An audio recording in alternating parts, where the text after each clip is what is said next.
Hello, beautiful people. I am so happy to have Stefania, Steph, the altar nerd. For some reason, my language it's always so funny. Am I saying it correctly? Altar nerd. Yeah, you are. Oh, cool, Yeah, cool. perfect. I don't want to sound like a moron more than I do when I speak angrily. Don't be silly, love. Don't be silly. We I'm don't so sound like the Sussex Squad. We're not morons. Don't worry, love. Don't worry. Yes, I know, but thanks so much for coming here. Thank you so very much. Thanks to all the people who are joining. Thank you very much for that. Stefania, thank you very much for coming to the channel. So much to talk about. So much to talk Thanks for about. inviting me. My goodness, it's been a little bit of a long time coming. I understand, but I'm glad that, I'm here now and we're fast becoming friends. So, I yeah. am so glad. Can you please tell us what you've been doing up in your channel, please? What's been lately on your channel? Like recently? Yes, please. I've been going after the Sussex Squad. Want to join me? Yes, of course. Yeah. So, last week on Popcorn Planet, Popcorn Palace channel, which is an offshoot of our main channel, Popcorn Planet, we floated this idea. I was always going to go back to America this year, and the plan was to go to LA to network, to visit my friends over there, to do video streams with them, this, that, and the other. Now, an opportunity has presented itself where I'm going to be in San Francisco around about September. So I thought, well, if I'm going to be in the area, I then might as well fly down to LA after my business in San Francisco, be with my mates and, work and videos and streams and all that lot. And so we got this idea of, well, if I'm going to be there, shouldn't we make a little bit of a what is it and visit Montecito? So before we announced this particular idea, we contacted a friend of ours who is extremely knowledgeable when it comes to the law. They are a big, massive, respectful lawyer. And we posed our idea to them and they were like, yeah, you're absolutely fine. You've got nothing to worry about whatsoever. So on Friday on Popcorn Palace, we announced this idea. Oh my goodness. I was there. The Sussex Squad has descended against Andy and I to the point where we're just turning it around now and we're just grifting off of them and they're really not liking it. They're accusing us of being the bullies, the harassers, the stalkers, doing illegal things. But yeah, all this week, pretty much, every single day, I've been releasing a video, and I've just released a video half an hour ago exposing the Sussex Squad for being the actual bullies, the harassers, the doxers, the stalkers, those that are actually committing the crimes. It's actually all on the Sussex Squad side. So yeah, I've been having a lot of fun with that and a lot of fun on Twitter getting all their comments because I'm doing a live stream later on. I'm doing a live stream later on, Paula, in about 3 hours time, if everyone wants to join me then. And I'm literally going to expose as many of these vile, disgusting death threats and messages that I've been getting. I'm going to show the world who the Sussex Squad actually is and continue to ask the question, where is Harry and Meghan? # where is H&M? Because ultimately, Harry and Meghan can be all about, oh, we're fighting against cyberbullying, this, that, and the other. Well, that fight against cyberbullying means shiz if they're not prepared to call out the cyberbullying that is literally done in their name. So where is H&M in their condemnation of the Sussex Squad doing it? It is actually, yeah, I was going to say that, because it's even funny. Remember, I think we did a live and I actually sent Andy the articles of Meghan calling to personally thank some of the Sussex Squad for their lovely work and their donations. I mean, because they are insane, they are insane giving money to Meghan Markle. Yeah. And I mean, I can guarantee you that some of those people don't have very much money to give. They're better off buying a Starbucks a coffee or something like that, Yeah. because none of that money will ever see actual charity. Well, I kind of wonder, seeing that when you look at their last tax return on Archwell Foundation, they'd only spent 3 million of the 13 million that is in Archwell Foundation. So what's really going on, with all this money? What are they actually doing with it? So You know what I'm really curious about, Steph? I don't know if you have any news about this. go on. About who was the only donor that gave them 10 million bucks? I have been racking my brains trying to get in touch with some contacts I have in California. The only thing I got is that it's not a person from the United States. It's not a person from the United States. It's not an American citizen who donated that money. Because all the rumors are pointing towards Oprah as payment for the interview. I thought so too. You know what? I thought so too. I mean, but this person I talked to, this person has been pretty spot on the money with a lot of information. It has been given to me, and because I even done videos about that. I was so sure that it was, because you remember that Oprah said that Meghan and Harry did not get any payment from the Oprah interview. Remember that? Yeah. But there were a lot of spots there were so many ads about medication and pharmaceuticals. Yeah. It looked like so I even speculated that maybe Oprah was giving Meghan a part of the cut of the revenue, for the ad revenue. I was so sure of that, and then I thought, I'm sure that Oprah give it to them as a donation, so she can write off the 10 million as donation. Yeah. And then Meghan, because it's not a salary, can't declare it a salary, and at the same time it'll be a donation. So it's a win-win situation. Oprah and Meghan managed to scam the U.S. taxpayers, from taxes that are needed for the projects that Meghan Markle claims to champion. Because these projects don't just finance themselves. What people fail to see, that they come out of taxpayers' money. So, but Did you watch the French expose a couple of months back? No, I haven't. Oh yeah. The guy that went there, the French guy that went to offices. Did you watch the full episode? No, where I am. I need to send you it. Where I am, because it goes by geography. Finally I got the Atlas VPN, and I was able to watch it. But I get so bored when it comes to stuff like that, because it's such an endless grift, them going to the offices and not being any offices there. No, it gets more interesting when they try and dig further into the finances of Archwell Foundation. What do they do? All I'm going to say is Delaware. Oh. Yeah.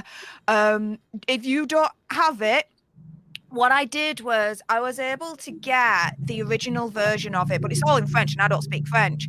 So I got this AI company to try and translate it for me. The translation's a little bit funny, but you get the gist of what they're trying to say and what they're trying to explain. So I'll send that to you and you can have a watch. But I do recommend you watch the full thing. It can get a bit tedious at times, but watch it, because there's a lot of things that were said in that program that haven't been said since and haven't been said before. It's as if the Harkles want to bury that thing.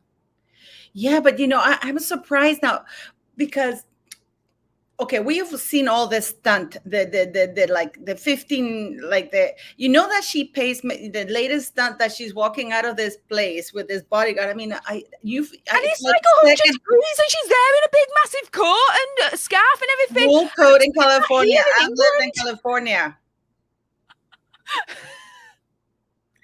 But do you know the patch on her arm? Do you know what that is? It's a new calm thing. Yeah. I was making a joke. I tried to. Maybe I'm not very good at making jokes. I tried to make a joke that was Taylor Swift's concert staff.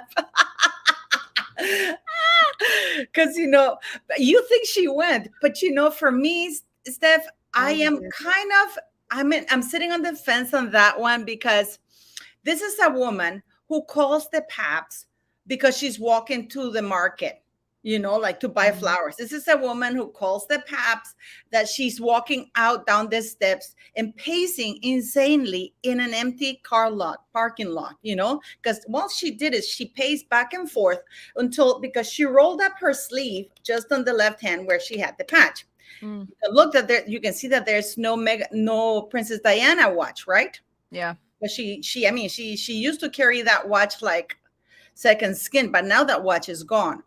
But she had to pace up and down for a few minutes until they got the picture, because this wasn't taken, when they released it. That people should know that Meghan Markle, they just don't take pictures of her. It's like she said it's all staged. And she releases it when it's like her birthday bash. It wasn't actually done on 3rd. It was actually done on the 2nd to be released on the 3rd. So everything is timed. And, she's looking, and I did a video today that she is the worst person for an ad for that thing, because it's supposed to help you look rested, well, and everything. That woman looks insane, disheveled, like she hasn't had a shower in weeks.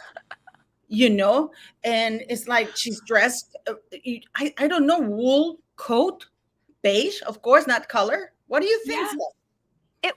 Like I said, like the way that she's dressed in Californian weather, as it is right now, nearly like 100 degrees over there, I would expect her to be dressed like that if she was here in England right now, because it is a little bit nippy, but not in freaking California. Like, what the hell? And yeah, it just seemed to be, I mean, I'm not gonna comment on how she looked or anything like that. But you're better than freedom for all, you do you, love. I'm not saying what is it. But I'm not criticizing her for the looks. I'm saying it because if you're let's say, because apparently she did get paid by Newcom. So if you're doing an ad, for example, Steph, about a makeup company or a hair company, you don't show up advertising, let's say for hair, for you're advertising for a shampoo or whatever. You don't show up with your hair looking like a mess advertising for it. You know what I mean? I don't think it was an advertisement. Okay, and I understand now where you're coming from in terms of a look. So, okay, fair enough. However, I don't think it was an advertisement for Newcom.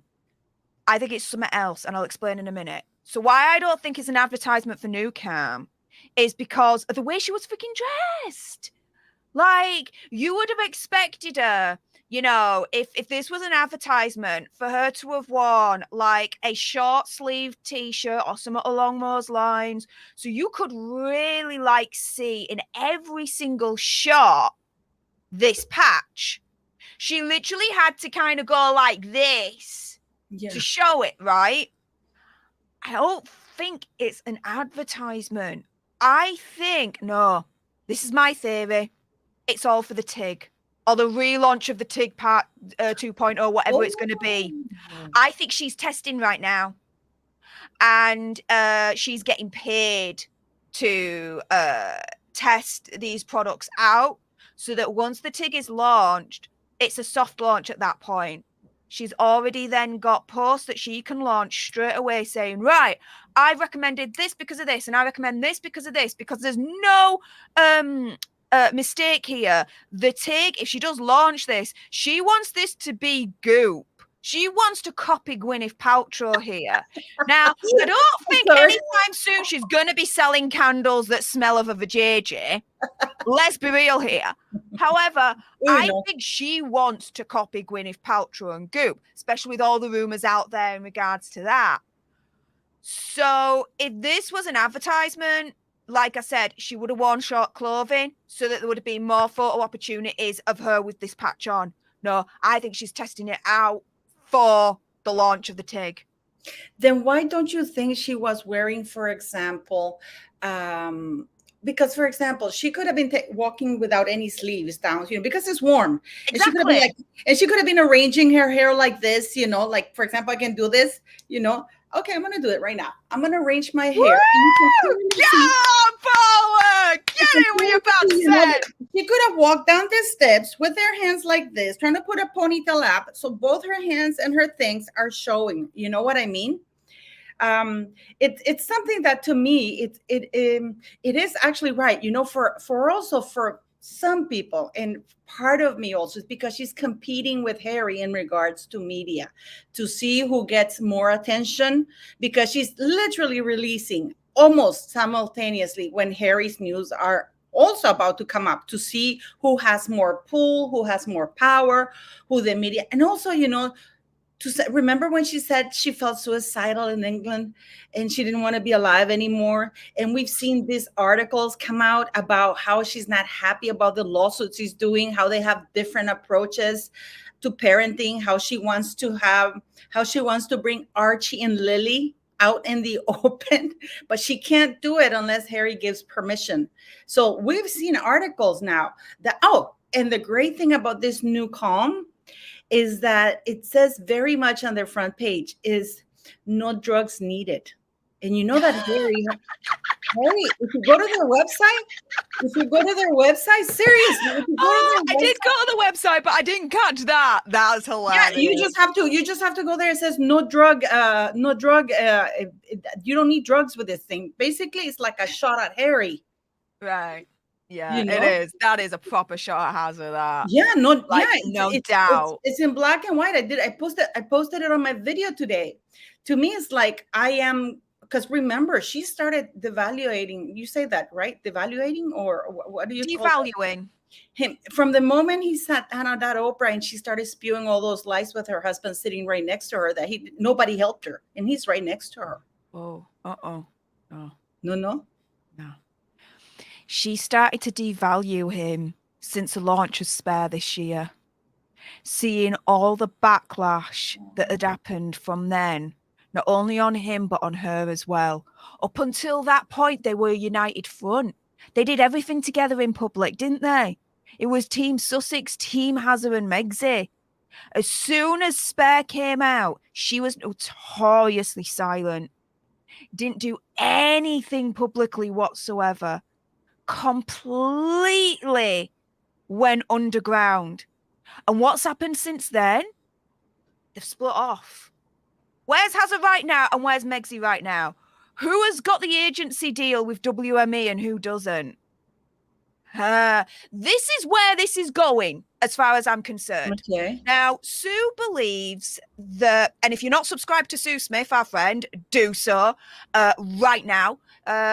She believes they've already split up. I don't think so.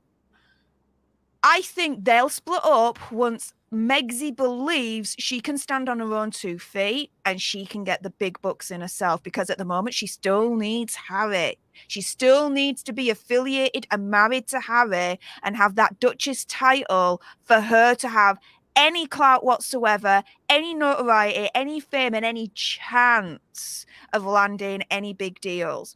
Until that changes, she's still going to be with Harry.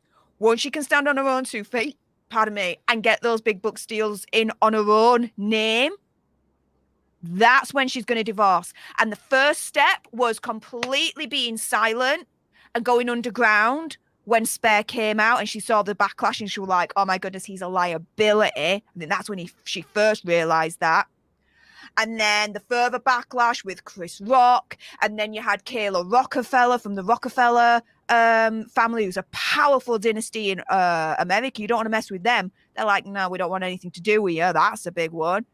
Then you've got Hollywood completely now staying away from them because they prefer Princess Catherine and Prince William over them. Mm-hmm. She's then signed the deal with WME on her own. Without Prince Hazard.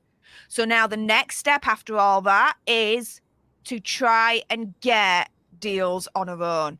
There were already rumours that she was going to get a deal on her own for Dior, but then Dior 24 hours later, after seeing the backlash, was like, hell no, she ain't one of us. She then tried to, through WME, in my opinion, was like, right, she's going back into acting. She's going to be in The Bodyguard 2, which... coincidentally, rumoured back in the day that Princess Diana was going to be in. 24 hours later, studio was like, hell no, we're not touching her with a barge pole. She is trying through WME now to try and get deals on her own. So she can stand on her own 2 feet and she can press that button for divorce. Did you? But you know, when you touched upon that she wants to stay married to Harry because of the title. When she gets divorced, she still gets to hang on to the title unless Charles says otherwise. No. You think they won't allow her to keep using the title? Not at all. That title will be taken away. I'm telling you right now, that title will be taken away. She will have no right to it whatsoever.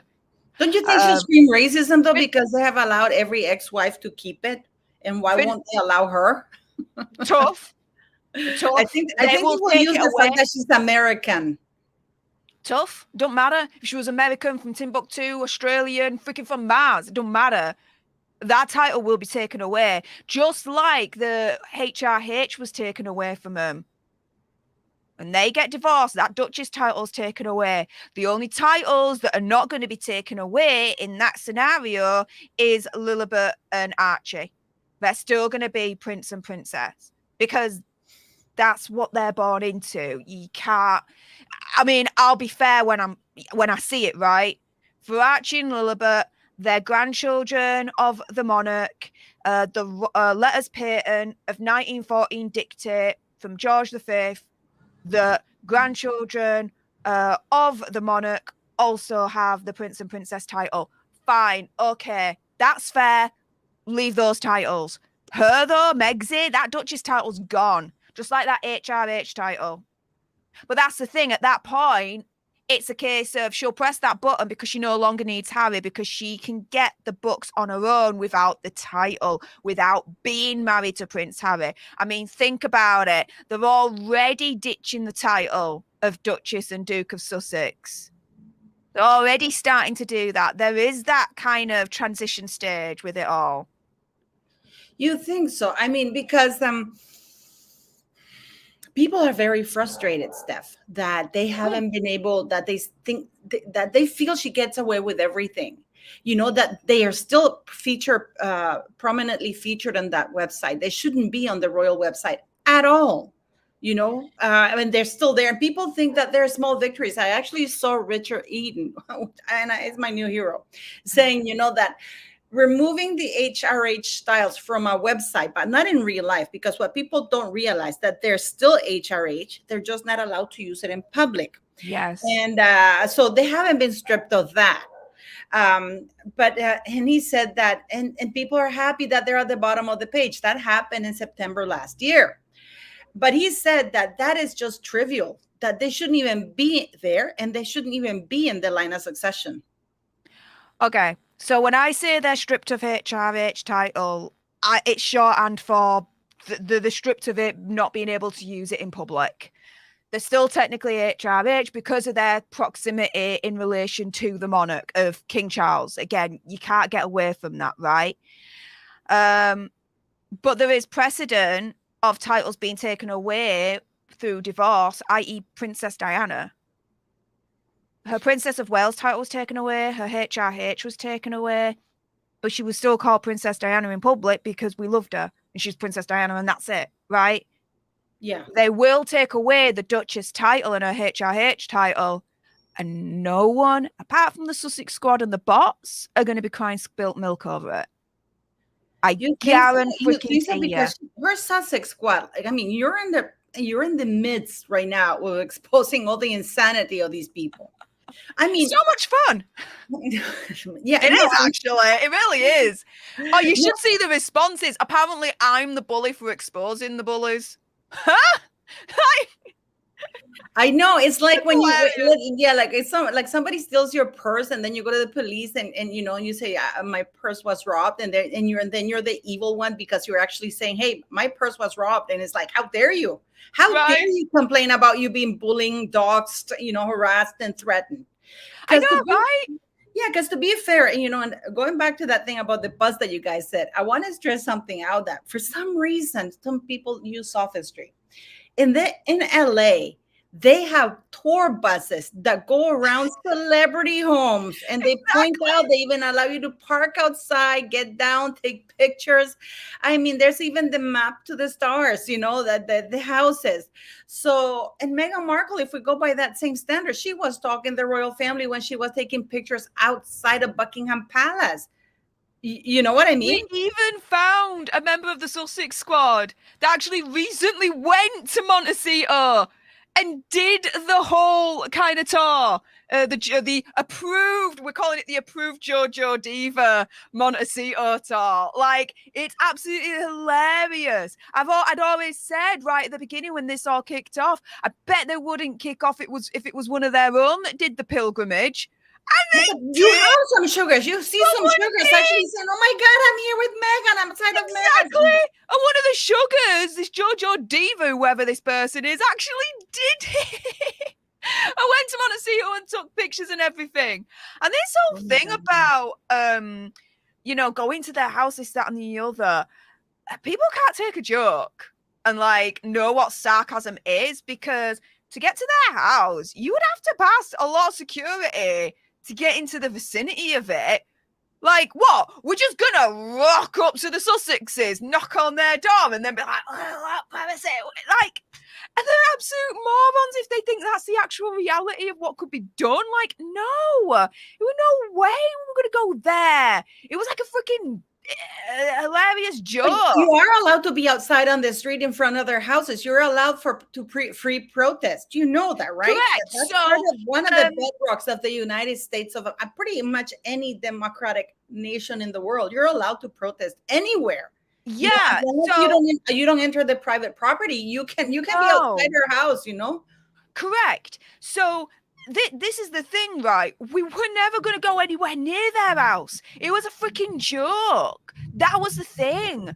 We had spoken to a very, very high-powered, very well-known, respected lawyer the night before on Thursday when we got this idea. And we said, look, can you foresee any legal issues on us actually visiting Montecito with these "We Want Privacy" placards as a little bit of a gag, and visiting and vlogging and all this lot, right? He says no. You're not trespassing. As long as you keep to public areas and public streets, then you're not doing anything wrong. But the Sussex Squad have got it in their heads that I am literally only going over to America to do this, to stalk Hazard and Megxit, and some of them got it into their heads that we're going to kids' schools. Like, what? We're not even, what? They're not even in school. The kids are not even in school. Hilarious, insane shiz. And it's just, the more they do it, the more I am screenshotting a lot of their BS. And I'm starting from tonight weekly streams exposing the Sussex Squad and their hilarious, insane, downright threatening messages and death threats. Like, I'm going to show it all. Everything that they send, the worst of the worst. Starting from tonight, I'm doing it. I'm bringing them into light. Good for you. You know what people say to me? Oh, don't bother. But I'm just like, no, actually, we should bother, because that kind of behavior, it's not acceptable, and they should be held accountable to see if they have some shame. I mean, poor Kingsley Schofield, they even, they on Twitter, this idiot who I didn't even know existed, he blocked me from Twitter, and I didn't even know he existed, said that he wrote to Kinsey's father, who's a representative. Yeah, and said, look at what your daughter's doing. And I'm like, she did nothing wrong. Like, Andy and I did nothing wrong. Yet they're calling us the harassers, the bullies, the criminals, the stalkers. When in actual fact, they're the ones that are doing it. And now they're crying over spilt milk, accusing me of being a bully when they're basically saying I'm the bully now for all the videos I'm doing on the Sussex Squad. Huh? Hang on a minute. I'm exposing the bullies, you dumbasses. Get it right. Another one as well that I got recently was, you're making it all about Harry and Meghan. Hang on a minute. It is all about Harry and Meghan. What? The bullying and the harassing and the doxing, and they're doing all this illegal stuff in their name. And when Harry and Meghan are making it a cornerstone in their Archwell Foundation to fight cyberbullying, yet they won't condemn it when it's done in their name via the Sussex Squad. And then they're absolute hypocrites. And how can they be taken seriously in their fight against cyberbullying? It's as simple as that. Hashtag where is H&M in all of this? Yeah, but you know what's an important point? That in their fight against cyberbullying, they are raising a lot of money to fight that cyberbullying, which is basically censorship and themselves bullying. Yeah. So that's something for people to understand, that when they say we're fighting cyberbullying, basically they are collecting money or asking people to donate to them to continue fighting the cyberbullying, because they decide what's kindness on the internet and what is not. So basically, if you call out Meghan Markle a liar, or you call out a lie that she says very publicly, that's hate speech. Yeah. That's hate speech. If you call out a lie, and people don't understand that people have lost their jobs. Look at Piers Morgan, their reputations. I mean, everything through these people. They are very, very toxic. Yeah. And I am actually going to be sitting on first row when I see that Harry and Meghan are doing that to each other, because Meghan, when she decides to dump Harry, I do believe she has already started. Because we're starting to see all these negative things about Harry, how she was not pleased with all those lawsuits, how they have different ideas on parenting. Now she's with New Calm, and New Calm is an alternative to drugs, is the no drugs approach. And then we have Harry going on Stephen Colbert endorsing the use of drugs and the Spare book. Do you think she read that book and reviewed it before it was published, Stef? The book rights that they bought or didn't buy? Well, no, the Spare book. He said that. Oh, the Spare book. Do you think that she reviewed it and approved it? Yeah. Do you think she set him up? Yeah. Totally, she had a hand in it. Absolutely. And the other thing, have you noticed she ain't wearing a wedding ring? She's not wearing a wedding ring. She's not wearing the engagement. She's not wearing those rings. Oh, wow. And yet look at those pictures. Look at recent pictures of her. She ain't wearing wedding rings. And the thing is that they're turning around through sources saying all these rumors about, trouble in paradise, that we're splitting up, this, that, and the other. Is wrong. We're still in love. We're still together. Everything's Gucci. Oh, well, if everything's Gucci, where are your wedding rings, love? And where's Hazard's wedding ring? So if you look at him in Tokyo and Singapore, he ain't wearing his wedding ring either. Now, the if I'm not mistaken, those wedding rings, the ones that are exchanged at the church, or whatever you want to call it, those wedding rings are highly, highly rare and very, very expensive. The Welsh gold, right? Welsh gold, exactly. And there's not that much of it. Why won't you wear it? What's going on? I don't know. Yeah, we're to believe that everything's okay. That they've asked for the rings back because of the rarity of the gold. No. What do you think about that? No, I don't think they would. I think that'd be very petty. I don't see the royal family doing that. And I can see Meghan actually leaking a lot of articles about that. Oh my God, they're taking my rings away. Oh my God, they're racist. No, I'm serious. And you know what? I was really shocked that Bill Simmons called her a lazy effing grifter, and not one article about him being racist against a Black woman. No. Have you noticed that? Do you know why? Because he's an executive producer. He's high up the food chain. No one wants to knock him off, especially on Spotify. But he's contradicting what Oprah is saying. She's Oprah's pal. Nobody talks down to a Black woman, because now I don't know what color she is, but she's Maltese. She claimed to be from Malta. It's a hell, but it's amazing how nobody, when the insults or when she's called certain things in the United States, nobody calls that racism. But when it's a royal something that comes from the UK or anybody else, it's racist. Have you noticed that? They can all get bent if they think they're going to call me racist. It ain't true. It's as simple as that. It's as simple as that. It don't matter what colour skin you are. If you're saying and doing stupid shiz, you're saying and you're doing stupid shiz. What the hell? And especially if you're famous and you're in the public arena, then that's fair game for criticism. As per what our lawyer has said. What do you think is going to happen to her? Because I don't think WME has been able to secure anything. That BS of the meet me at the lake.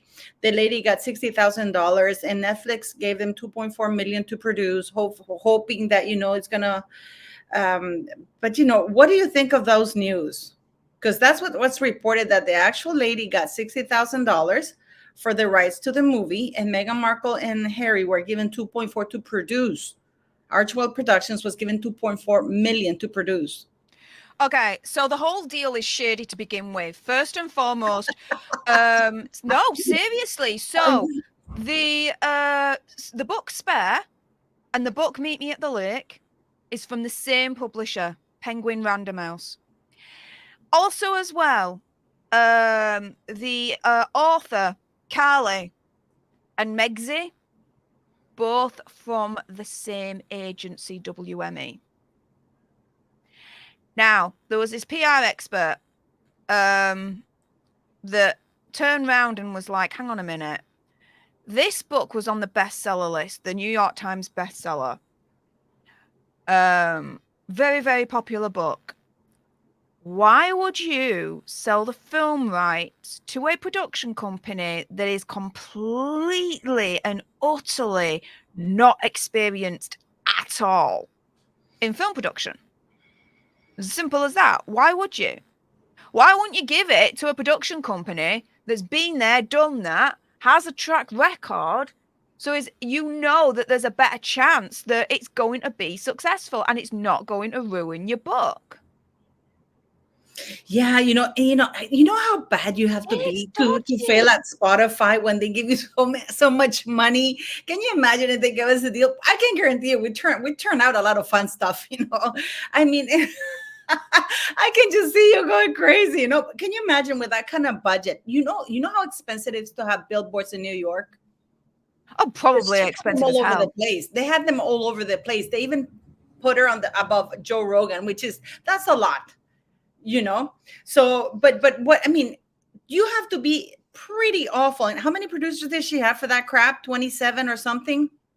Whatever. The majority of them did the freaking interviews for her anyway. She only came in for the A-list ones. But yeah, that film is destined to fail. That production is destined to fail. Why? I think, my opinion, conspiracy theory, whatever, this is actually a trap that's been set by Netflix. They may have shelled out $3 million. No. Or maybe they need some tax write-off on this. They need some losses, No. They will get this back and more. Hear me out on this. Okay. So they've bought the film rights, yeah? Now, what happened in terms of the release of this information? First day it was Hazza and Megsy have bought the film rights via their Archwell Studios production company, $3 million for Meet Me at the Lake, right? Yeah. The next day, what happened? The papers then said that SAG-AFTRA, they were peeved that Megsy had crossed the picket line. She crossed the picket line by making this deal. What then happened the next day? Oh, no. It wasn't Megsy and Hazard that did it. It was Netflix. Netflix bought it. Okay. So, if that's the case, and Netflix actually bought it, but Hazard and Megsy, through their PR, tried to take the credit for it, right, but failed.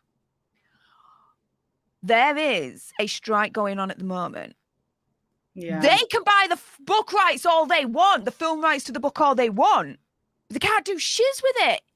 They can't start writing on it. They can't start pre-production. They can't start filming. They can't do post-production. They can't do anything until this strike is dealt with one way or another, right? Yeah. She can't do anything with it. So what's going to happen as far as I'm concerned? Mm-hmm. Well, this is going to drag on and on and on. There's going to be no productivity from Megxie and Hazza whatsoever.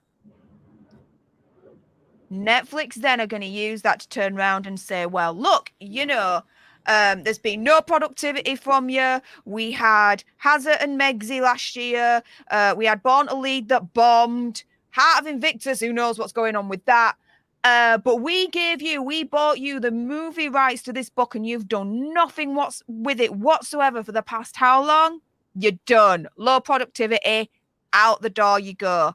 So even though they've shelled out $3 million for this book deal, bear in mind that their overall Netflix deal is $100 million. They're not going to pay that full lot out. Because again, this deal will be based on hitting certain milestones, right, to unlock even more of that $100 million. They're going to go the way of Spotify at that point and say, no, you're done, and you're not going to get the rest of the $100 million. They've shelled out $3 million, but they're going to save a lot more once they do let go of Hazza and Megxie, which I still think is on its way. Elaine Williams says, I think half the stuff Megan is putting out is not from WME. I agree with that, because I agree. One of the things that WME is high-end, incredibly A-list, oiled, organized PR machine. They're not going to be doing those embarrassing pap walks from Backgrid, going outside, pacing, looking like a disheveled mess on a parking lot, with the bodyguard. And the bodyguard is even the bodyguard, I think, was embarrassed, secondhand embarrassment, And I was thinking, her kids, because I did a video today, Stef, nowadays, I'm very old. You're a very young woman, but I'm very old. I mean, I had my. If I'm 37 in a couple of months. I wish I were that. But I'm 54. I'm going to be 55 this year. An internet has grown so quickly. People don't understand this, because the kids nowadays, in the last 5 years ago, the internet is not what it is today. Oh, hell no. So, but it is something that I see that Meghan Markle is. When these kids grow, God knows, her kids grow. God knows how far advanced the internet is, unless, of course, Meghan and Harry are successful in censoring everything. But these kids are going to have to socialize with other kids. She's setting them up to be bullied, psychologically scarred, embarrassed by all these nasty things that they're doing. And WME is not very happy because, for example, you were talking, I saw your live with Andy about whether Meghan Markle went to the concert or not, right? If WME had gotten her tickets, were able to get her tickets, which they could have, get her tickets to the VIP section to hang out with the other A-listers, because pretty much a lot of A-listers were there, right? WME could have easily arranged for that and make sure that she was spotted. Another thing, I heard people that her sugars were defending her, saying, well, maybe she did a Wimbledon where she didn't allow others to. She didn't allow pictures of her. Wait a minute, back up the truck, buddy boy. She's at Wimbledon. What she did is she cleared out the entire space around her to make sure that if there were pictures, she would be front and center. Nobody else could move the attention away from her. Because remember when she went to Wimbledon? And I actually made that argument against Andy to prove that I do think that she was there, because she does have a track record of going to public places and forcing people not to actually take pictures of her in said public places. It is something that she has done before, so it is plausible that when she was there, she didn't allow any pictures to be taken, or if any pictures were taken. I'm gonna throw up. Krista, you just made me feel even older. I agree with you, but she's only done that at British events. She only did that on British soil, not in the United States. He hasn't stopped people from the United States. She's been calling the cops. We run into Meghan at that here. Oh, the Duchess took pictures of us. Do you know why there's no pictures of her? Either A, she was surrounded by bodyguards, so it was impossible to really get a picture of her. And B, she was never in the VIP tent. That's what I think. I think she was there, but she wasn't in the VIP tent. So she would not want to have been photographed with the normal folk. You know what I mean? Exactly. The riff-raff. Exactly. That's what I said. Let's remember this. Taylor Swift rejected Meghan Markle's invitation to go on to Archetypes, but she didn't just reject Oh no, Queen Taylor be like, no, I'm going to have my representative write out to you and Not even request her. on She my didn't even. behalf. I was like, Queen. Then you've also got as well a few years back Taylor Swift at that charity do. Going on stage with Prince William and Bon Jovi, doing that song "Living on a Prayer" when they were doing all of that. Like Taylor Swift has a really, really cool kind of relationship with our British royal family. You think she's going to want to be seen dead rocking with Megxie and Hazza? No way. No way. Yeah, those are the two options that she had, because WNME, for some reason, because they could have easily secured her a VIP ticket. That they do that for all Taylor the would have blocked it. Pardon me? I think Taylor Swift would have blocked that. Yep. That's what WME would have fought so hard to get VIP tickets. Taylor Swift would have blocked that. Yeah, and apparently she's invited Prince William, Princess Catherine, and the Cambridge family to her tour in London, England. I mean, exactly. No, but it's just horrible. I was watching. You're not a mom. I see you, and I see you like my daughter. But if, for example, I have a kid, and how can she not think? And I see Harry, because Harry right now is living la vida loca in Japan and Singapore. I mean, that man cannot be happier. You can slap the crap out of Harry and he'll thank you for it. I mean, he's so happy right now. Have you seen that man smile so much in the last months, like right now? No, and I actually did a video because I don't think a lot of people actually caught it, what he said. So when he was in Japan, he turns around and he says, I would love to live in Japan if you would have me. Now, when you look at that from a linguistic analysis perspective, it's all about the singular. He doesn't say, oh, Megan, myself, and the kids would love to live in Japan if you would have us. No, it's all singular. I would love to live in Japan if you would have me. It's like, that's even more evidence to me that, things are not as well as they try and paint it out to be in Montecito, and they are on the verge of splitting up. It's just, he will never push that button because of what happened with his own mum and dad. But it'll be Megxie. Okay, I understand him not saying May and Megan, but not to mention the kids, because when you're a father, for reals, if you're a decent father, and when you at least, and I have my mates are male, and when they go abroad, and even me as a mother, when I go abroad and my son is not with me and I see something really cool, the first thing I thought, oh shit, I have to bring Henrik here. I wish my kid was, or I'm going to bring him over here. But there was nothing from Harry there. Instead of saying, you know what, I would love to bring my kids here, if you'll have us, to come and see you and enjoy your culture. Nothing, absolutely nothing, at all. And you're right, it's just me. And I wonder if it's because of the new Spare Act that he's getting his ass ready to because now that's hilarious. Now this is a thing, actually. So a little bit of behind the scenes for you guys, a little bit of an exclusive on Paula's channel here. So Andy did a video about the Spare Act with one of our very, very good friends, absolute gentleman. His name's Christopher Melcher. He's also a high-powered lawyer. He's actually based in California. And they discussed the Spare Act. And let's put it this way. They didn't know that... They didn't know the example of Kate Moss and Amy Winehouse. I was shocked. I saw it. I actually left a comment. Yeah. I was surprised. They are looking into that now. Nigella Lawson? Yeah. And Nigella Lawson as well. Yeah. So they one are of the Beatles also. One of the Beatles, I believe, was also John Lennon.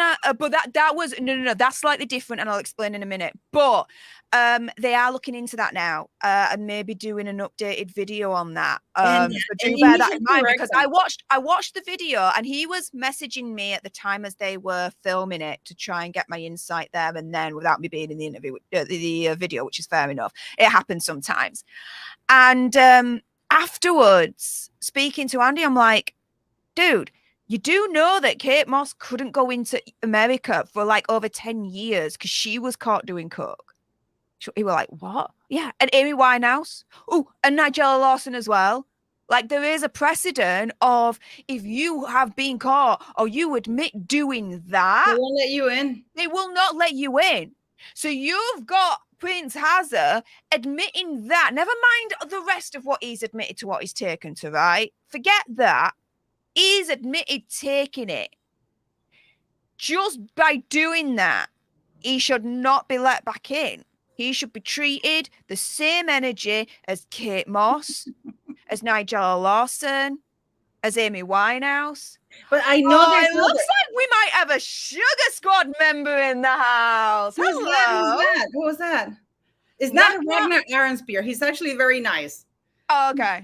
He's a bloke who has a very good sense of humor, and he usually teases about the sugar. So he's not a sugar. This is what my life. I read it the wrong way then. Yeah, he's very. He has a YouTube channel with Matt the Angry Bootnik. But if you go and watch, I mean, they are hilarious, and he's like, yeah, he's getting addicted to this. It's like, but yeah, no, I agree with you. But I was actually surprised. I actually sent you guys in the group chat, that we have, because this gentleman also talked about Harry distinguished military career, that he even got a medal or something. And I'm like, I wrote, no, all soldiers who do go on tours, they do get a medal from the, that's part of, recognition that they went and did a tour, and Harry is a bunker Harry. He had SAS people protecting his ginger butt when they tried to,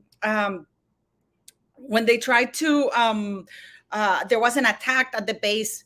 They literally bunker her down to make sure that he was okay. I mean, this man inside the secure compound was walking around with 3 or 4 bodyguards. For me, that's not distinguished service, because I have friends who are Marines, and I can tell you that when they go down, they put their lives, they don't have bodyguards. You don't have bodyguards. You don't go into war with bodyguards. You know what I mean? It's not like, oh, I'm going to take my 4 or 5 bodyguards or the 10 people, and whenever I see action or something comes, I'm going to go into the bunker and I'm going to have 8 or 10 people secure me, because that's more important than actually fighting the war, because those soldiers were taken away to protect Harry. Harry has never seen a day in combat. His ginger butt has never been at risk. He doesn't know what facing death is. And so when I saw him say that comment that he's a distinguished, and what's wrong with doing a little doobie here and there? That's not the problem. The problem is, if he lied, he should be kicked out. And number 2, which it wasn't addressed, is that Harry admits to still doing drugs. It's not, I mean, we have to clap for him, because he managed to get into Singapore. He managed to pass Singapore immigration. Yeah. But he's still doing that, Steph. And I don't know if your friend knows that, because Harry's on a visa, state law does not apply to him, federal law. So even if ayahuasca, marijuana are legal in California, they're not legal nationwide. And therefore, Harry, when he wrote on Spare, when I actually read that part, when he said he went outside and rolled a joint while Meghan slept inside with Archie or something like that. Yeah. And it's like, dude, you're in the USA. You can't write that. You can't write that. That's a federal crime. You're on a visa. And it wasn't mentioned. So do you think you guys are going to have him back to talk more about it? Because it is serious. It is serious, and I don't know if you've gotten this too, Steph. Oh, but Justin Bieber also did that. Yeah, but Justin Bieber doesn't go bragging about it on national television and worldwide interviews. He's stupid. He's smart enough to keep his mouth shut. So two things. Firstly, Ragnar Ironspear, I apologize for taking your earlier comment the wrong way. You were having a joke and a laugh instead. Fair play. Snaps to you, mate. The other thing as well is, in terms of the whole Harry situation, will we have him back? Grudgingly. But this is what's going to happen. He'll be treated like Prince Andrew. You think? Yeah. Oh my God, you saying they have to take him back because he's the son of the king. They don't want him back. They have to take him back because he's son of the king. There is no 2 ways about it. But they will treat him as they are treating Prince Andrew. He will not be part of the working royal family unit. They didn't take the Duke of Windsor back. He was forgiven from until he died. He only was allowed to return to England when he died. Yeah, but with Prince Harry, it's slightly different because he's also sort of Princess Diana. Oh, yeah, that's true. So Yeah. what they'll do is they will have him back, but they'll put him in a corner. They'll treat him like the black sheep of the family, just like Prince Andrew, where we know he's there, but he's not really acknowledged, and that's it. And sweep him under the carpet. He can have Frogmore back or whatever, and then that's it. He's done then at that point. Not to be really spoken of, not in the news much, not part of the royal family events much, or anything at all. We might see him from time to time, but that'd be it. But do you think he listened? Because look, he's pretty much like Meghan. He's pretty much unpredictable. And he might claim mental health issues because they don't let him speak. Look at the damage that Prince Harry has done to the crown and the monarchy, the UK, because there were diplomatic tensions. A lot of Commonwealth countries were angry because of the allegations, and they bought it at the beginning, and it took him 2 years until he went back again and said, "What were these allegations? I don't know how to do." No, it's unconscious biasness. It's like, what?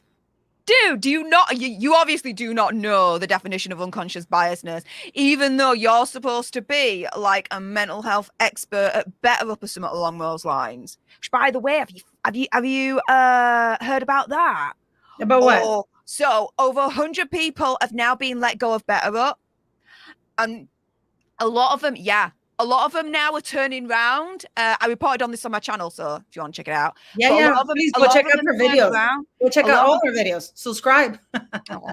Let's get Stephanie to 100,000. Let us get to 100,000. Let's get 100,000, and then we can celebrate together. Like that would be that'd be so much fun. But yeah, so the story with that is they've let 100 people go at BetterUp. And a lot of them now are turning around and saying they don't know what he does there. A lot of them are saying he does nothing. And so the some that say that he does do something, they say he's not worth it because whatever he does, how do I put this? Whatever he does will always be criticized for good reason, right? So having Harry associated with BetterUp isn't actually prestige. It's actually a kick in the backside. It's actually bad in the long term because no matter what he does, he's always going to bring disrepute and negativity towards BetterUp. So they just need to let go of him. And they're letting go of 100 people and he's still got a 7-figure salary. They're not happy over there right now. Can you imagine, especially with this, the inflation, everything that's going on in the United States. What do you think it's why? Have you noticed how Meghan doesn't show to all of Harry events? And Harry always shows to all of her events, no matter how skanky they are. Yeah. But now, she didn't support him in court. She didn't support him in the book tour. No. But she's going to Invictus. Why do you think Invictus are allowing that travesty? They have no choice because Harry's allowing it. So they have no choice. And the only reason, right, she's going to Invictus is because the Netflix situation with her Invictus, whenever that's going to be released, if it's going to be released. Beginning of this year, they said that it would be released in summer. Well, summer's nearly gone now. So TikTok, Netflix on that one. And B, it's to try and improve her image. Look at her with all the veterans and being so sweet and so kind, this, that, and the other, when people can see right through her. What is it that she's going to do? I don't understand what they said. That she's going to moderate and that she's going to advise the veterans. This woman is going to advise the veterans and moderate. What is she moderating? Do you know that at all? Not a clue. Can you imagine that woman talking? She's going to drive those veterans more upset. She's going to give them more PTSD than they already have. She couldn't moderate herself out of a paper bag. Even if she could freaking try. Yeah, but why? I understand them accepting Harry, but why her? Why is Harry allowing her there? Because he by now should know. Because you know what? I have a hunch. I don't know, call it a hunch. Maybe it's wishful thinking. Steph, But I've been seeing Harry. I've been watching him. He's so happy. He's so ecstatic. I think he's getting a taste of being the center of attention. I think he's loving it. I think he's kind of going back to being Prince Harry. I wouldn't be surprised if Meghan suddenly doesn't make it to the Invictus Games. What do you think? If she doesn't, I wouldn't cry over spilt milk. Would I be surprised? Yeah. But that would be further confirmation that ultimately they are set for divorce. And it's just a matter of time. But again, this is going to be a very slow and drawn out process because she ain't going to press that button until she can stand on her own 2 feet without him. And at the moment, she still can't because a lot of her wealth is tied up in Prince Harry. Some people are Whereas Prince Harry has got a lot of independent wealth. But he doesn't have very much independent wealth, does he? Yes. He does? Yes. I thought he didn't have very much, One moment. because hang on. So we're setting something up. But I've been looking at their finances, right? Mm-hmm. So he got 10 million inheritance from Princess Diana. Mm-hmm. Gets $450,000 a year annual dividends from Princess Diana's estate. Mm-hmm. It's unclear if he received anything from Queen Elizabeth II's will. Chances are, I think he probably did. She didn't. I think he did. He got the $20 million book advance from Penguin Random Publishing He hasn't gotten it. He has to put 4 books. No, it's an advance, so it means that they pay it in advance, as in he's got it in his bank account. That's what an book advance is. They pay you it in advance of before you release all the books. So he's already got that. He was remember this, in 2019, he was an executive producer for an Apple TV Plus series on mental health that Oprah was involved in. Unclear if he got paid for that or not. That didn't do very well. It may not have done very well, but that's Apple money still that he could potentially have been paid. Now, when the Queen's mother died, Prince William and Hazard, they split an initial fund of $14 million. Now, the rumours are that Prince Hazard actually got a bigger cut because Prince William, later down the line, was going to get more money through the royal family, i.e. the Duchy of Cornwall, which is what he's got right now as Prince of Wales. Yeah? Yeah. Then when he turns 40 years old, there's another $8 million from the Queen Mother's Trust Fund that, again, he's going to be splitting with Prince William. And the rumours are they're going to do exactly the same thing again. Prince Harry's going to probably get the majority of that split because Prince William, quite frankly, let's put it this way, don't need the money because he's got the Duchy of Cornwall. Sure, let's keep it real here. So when you compare that to Megxie and her independent finances, she made about $2 million from Suits. $618,000. Oh, thank you for saying that. Thank you. And I've been saying that from the very beginning because remember when she first came out, they're saying that her net worth was at least $5 to $7 million. And I actually did go and I actually did the finances and that's the exact amount I came up with, almost $2 million after taxes and everything, Yeah. $2 million from Suits, $618,000 book deal. The advance for The Bench that she released a couple of years back. She did also release a cookbook back in 2018, but she did donate all the proceeds to charity, so she didn't earn anything then. That's it. His independent wealth is much larger than hers. She has more money when she's together with him than apart. Because again, you've got the Netflix deal, you've got the Montecito property, you got the Archwell Foundation.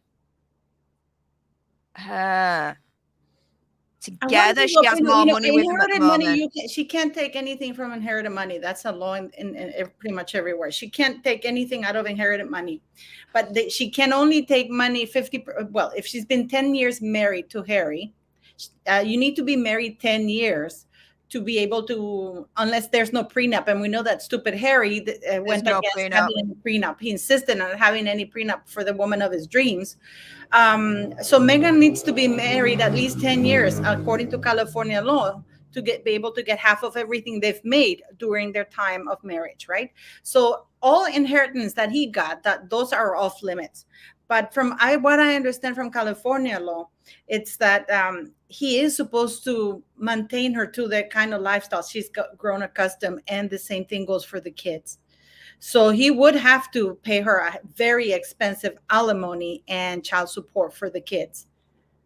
Guess where that's going to be coming from? Because let's put it this way, right? You also have the BetterUp salary that he's getting, a 7-figure salary. That's true. So let's remember that. Let's say 7-figure, minimum $1 million, right? That he's getting a year just from BetterUp, minimum. Yeah. The lifestyle she's accustomed to, no way. You're talking about $3 million on security alone. When it comes to the maintenance of Montecito, you're talking $3 to $4 million a year. Yeah, but based on that French expose enough. From earlier on this year, which again I will send that to you because it's really, really good. You actually watched through that. So if she's going to get paid the lifestyle that she's accustomed to, I'm telling you this right now, it ain't coming out from Harry, because Harry ain't as rich. It's going to come from the royal family, but it's going to come with certain conditions. Oh, you mean that one? She's going to negotiate her way out. Do you think she'll give up the kids? No. For enough money? No. Because she knows she can make more money with them in the long term when she's got them than not. The prince and princess, remember? Yeah, but she has no scruples making money off of her own title. Yeah, but by then, by the time those kids are grown up, she would still need Harry's permission. And one of the sore spots that they have right now is that Harry's not given permission for her to exploit the children or to appear anything or anywhere. This is why people keep wondering why they look so blurry, because Harry does not give permission for them to appear on any Which show. Which is fair enough. Yeah. And this whole thing of one thing I do want to kind of have a little mini rant on is, think what you want to think. You've got your own freedom of choice, this, that, and the other. But respectfully, this whole thing of people believing that they don't exist, the children, to me, I'm like, what? I mean, think about it this way. You've got, let's call the example of Benedict Cumberbatch and his wife, Sophie Hunter, right? Going a bit nerdy here, but Benedict Cumberbatch, he's an actor, one of my favorite actors. He starred in the series Sherlock in recent years, which I absolutely love. Star Trek as Khan, Into Darkness, but also as well part of the Marvel Cinematic Universe as Doctor Strange, right? He's got 2 children. They have never been pictured in public. No one knows what they look like. No one knows what they're doing or anything like that whatsoever. Does that mean that they don't exist because we've not seen them? No. No, but the issue that people have is that, unlike Benedict Cumberbatch, he is not in the line of succession. So there are different rules and it is there stipulated that there all documentation regarding children to be, or any royal to be in the line of succession, must be made public, and there can be no doubt of the legitimacy of them belonging in the line of succession. And these children, to this day, we have not, Stef, Portland Hospital, when it was born, I mean, if you read from Spare, because that there's so many different stories, if you read from Spare, he left the child supposedly was born at 5:26, right?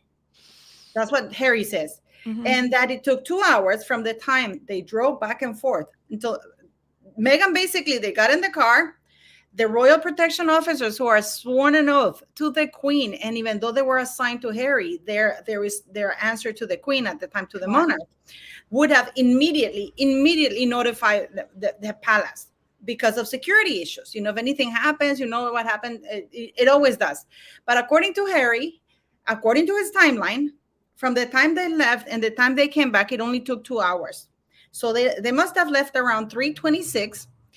They got to the hospital. Meghan Markle bounced back up in a bowl. She was given laughing gas. She was put in a bathtub. Nothing worked. And then she was given an epidural. Then the baby came out. And then they put her back in the van or whatever. And then she went back home. This is according to him, because the time of day, the time that Harry says that the kid was born is at 5:26 a.m. And according in his book, and this is his book, this is in writing, this is his biography, he's narrating his life, right? This is not fiction. This is according to him. This is what happened. This is how Archie was born. It took 2 hours for that super geriatric woman to give birth to a child. There's quite a few hurdles with that thing. And then Portland, Megan saying in Oprah that she didn't want to have the press there because the emergency room, it would block the emergency room. There's no emergency room at Portland Hospital. They can do emergency treatment, but there's no emergency entrance like Meghan Markle said. So if you had been to that hospital, you would know that. The doctors that they claim, that we don't know who the doctors are. And Meghan Markle is claiming privacy. And that shouldn't be the case, because precisely there are laws for that. My issue has never been whether the kids are real, whether they use a surrogate or not. And if they used a surrogate and they're hiding it, and she did that old song and dance of wearing a fake belly, that's in itself a crime, because that's fraud. Because that's a very good opportunity for Meghan Markle to say, you know what, for health reasons, I'm an older woman. She was almost 37. Mm-hmm. I can't carry a child. And Parliament can make exceptions to allow a child, as long as it has the royal DNA, to be in the line of succession. I even posted it directly from the link from the Parliament website in regards to royal children. So had they been honest, they say, you know what, I'm not going to carry the kids because they're they could have given millions of very valid reasons. And I, for one, would have gotten behind it, because I said, you know what, that's great. That's an opportunity to create a little bit of reform, and you never know. But no, it's the lying, it's the hiding, it's the lack of transparency, and all the other royals. When Catherine gave birth to all her children, the Queen, everybody, you see the easel, time, date, doctors in attendance. With Meghan Markle, there's nothing. And everything that they claim, it's a lie. And that's what my issue is. It's not whether the children exist. And I know some people say, oh, have them get DNA test. It doesn't matter, because if they use Meghan's eggs and Harry's sperm or whatever, they will have their DNA. That's not my issue. My issue is the lies. My issue is that, why hide? If she had a surrogate, so what? It's not a big deal. It's the lies. It's the lack of transparency and the lack of allowing her to break the rules. That's what my issue is as a Canadian, and as somebody, because apparently the rules don't apply to her. So that's the thing, right? Firstly, I've seen your messages. I wasn't saying like the inheritance money could be part of like the divorce settlement or anything like that. I was trying to point out that individually, Harry is more wealthy than Megxie, and Megxie is only wealthy through her joint finances with Harry in terms of like the joint enterprises that they've got. Now, in relation to the children, so this whole question of whether they exist or not, no, not getting into that. I don't think that's personally to me fair to do. I do believe they exist until there's literally evidence to say otherwise. But, again, freedom for all, say what you want to say in that regard. But this is personally for me. Now, it really comes to the question, and I agree with you here, Paula, in terms of legitimacy. You can only be in the line of succession if you are born of the body, and not of surrogate. So should Archie and Lilibet be in the line of succession when there is legitimate concern out there that potentially they shouldn't have been? You look at the problem with the birth certificates, for example, how it was announced that they were born, the pictures of, thanks to Megan Mull on this one for me personally, which, guys, if you're not subscribed to her, of course you probably are, but shout out to Megan's Mull, subscribe to her as well, wonderful friend. She really opened up my eyes to this notion that actually there might be something into, was she actually ever pregnant? As you look at these pictures of this baby bump moving down to her knees, and it doesn't look good. But I do draw the line at people turning around and saying she took steroids to make her face and her body look a little bit more plump to fake the effects of being pregnant with a moon bump. Yeah, no. To me, that was going way, way, way too far. But with all, the speculation out there and the potential evidence, even circumstantial, I do think it is in the royal family's best interests of putting this question to bed once and for all. Were Archie and Lilibet born of the body, born of Megsy or not? And provide proof of that. But do you think people would believe it because they've done it? They waited so long for this because this, according to law, I don't know if you know this, Stef, but before the Homeland Secretary had to be present on every childbirth, and that law was removed when Prince Charles was born with the Queen Elizabeth, but with the understanding that because there were attending doctors, they would sign and it would be made public. Yeah, right? She didn't even use the royal doctors, which again, when you look at just the circumstantial evidence alone, I understand why people are questioning, hang on a minute, were they actually born of surrogate or not? I understand people questioning that. Now, personally for me, where do I side on this question? I'll be honest, not a clue. Not a clue. I think there's strong arguments for them being born surrogate and for them still being born from Meghan's body. So I'm still on the fence with it, admittedly. But like I said, with all the at least circumstantial evidence out there, I think it is a legitimate question that people are asking and that it should be answered. It should be put to bed once and for all because we're talking about the line of succession here. We're talking about Archie and Lilibet, who are like 6th and 7th in line to throne. And when you have their mother, Megsy, allegedly rumoured to have said that they're literally only a plane crash freaking away from the Which throne. is true. Because Prince William and Catherine like to travel with all their kids. You say it's true because Prince William and Princess Catherine like to travel with all their kids.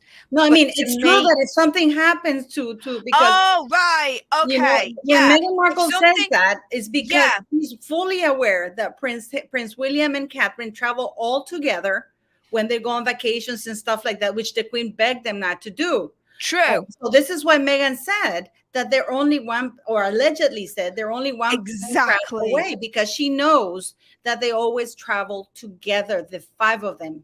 Of course you'll know that, but my argument is it's not proven that she said that.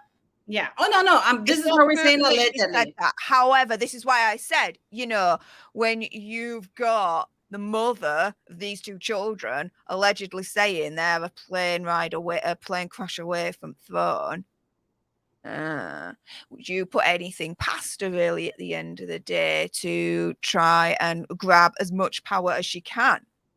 I wouldn't. Again, allegedly said this. Yeah, for me, it has never, for me, Steph, it has never been. If you notice in my channel, I never talk about what the children look like.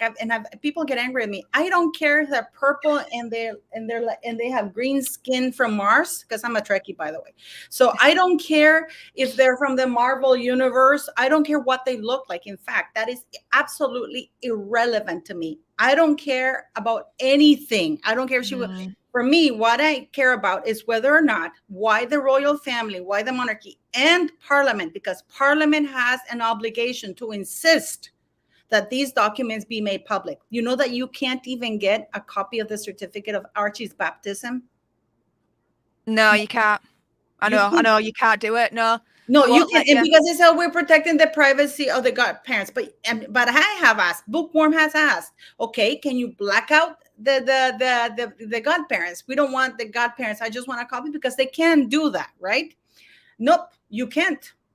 And that is something that I don't understand why Parliament is doing this, because they fully well know that it is protocol that all these documents must be made public, because there can be no questions as to the legitimacy of anybody in the line of succession, because it has constitutional ramifications. period. And that has been my thing. And I always tell people when I get called on hatred whenever I say this, oh, you just want the kids kicked out. And I always give the example of a person in the United States.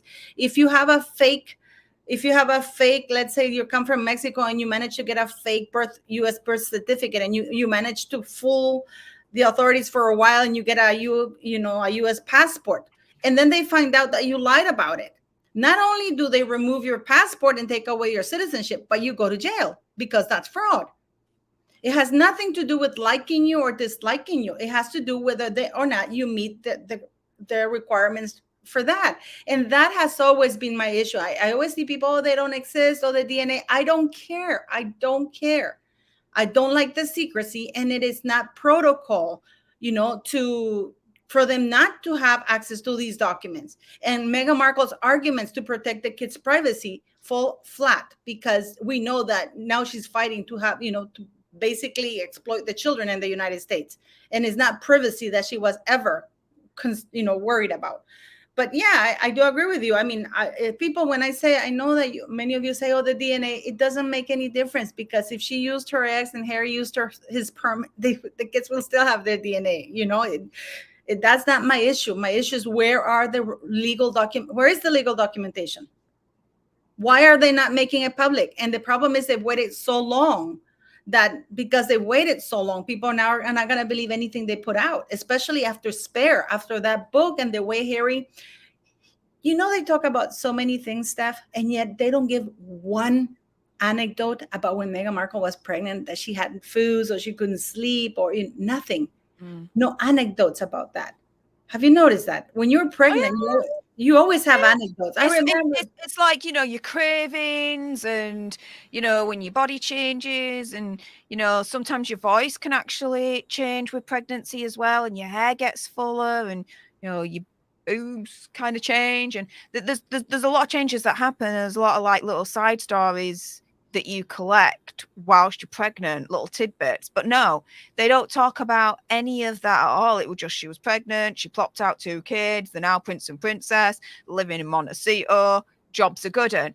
But again, I don't, the only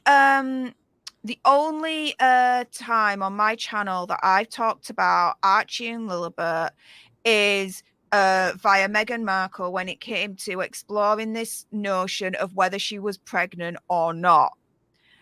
Like I said, this whole kind of question in the community of whether they're real or not, no, I'm not getting into that. As far as I'm concerned, they're real, they are alive. They just don't want them photographed, they don't want them seen in public. Fine, they're very, very overprotective. We know that they like their privacy. They're definitely Harry likes privacy. Now Meghan is saying that he's living in the past. Now the articles are that Meghan says Harry's living in the past. Yeah. But anyway, for a couple that formally, let's say, as a couple, were big up on privacy, you can't be surprised when we're not seeing that many pictures, that many appearances of their 2 children, right? So that's that. They exist as far as I'm concerned until there's proof to be told otherwise. Only time I've spoken about the children is, again, was Megsy actually pregnant or not? Because that does have legal ramifications in terms of the line of succession, which is important for every single citizen, not only in the UK, but the entire Commonwealth. Canada, everything. It is an important question to be asked, and a very, very important question for it to be answered one way or another. Now, why isn't it being answered? Well, you could look at two potential answers to this, 2 potential reasons. Mm-hmm. The first one is the royal family don't really respond much to anything at all. Okay, so that's number 1. Number 2, and what I think is more likely, is Megsy's got something on him. Oh, yeah.